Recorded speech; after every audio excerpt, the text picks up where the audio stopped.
Febrianto.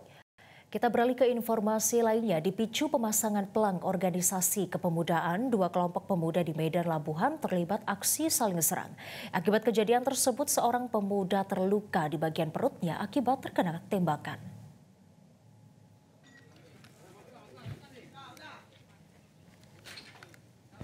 Dua kelompok ormas yang terlibat tawuran terjadi setelah salah satu kelompok kepemudaan memasang pelang di lingkungan 7, Kelurahan Seimati, Kecamatan Medan Labuhan, Sumatera Utara. Aksi saling serang menggunakan senjata tajam dan saling lempar batu hingga membuat warga resah. Diketahui ada korban terluka akibat terkena tembakan.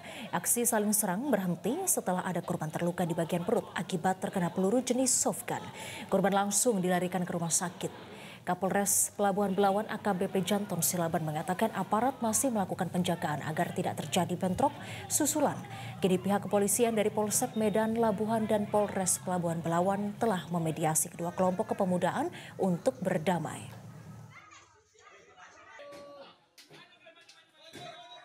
Dari pihak IPK memasang kembali pelang hanya berjarak 50 meter dari pelang yang ribut pertama.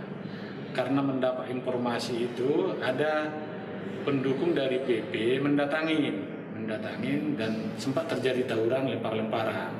Kemudian sempat bubar.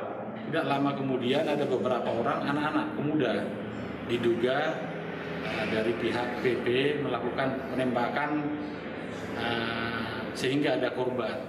Jelajahi cara baru mendapatkan informasi. Download Metro TV Extend sekarang.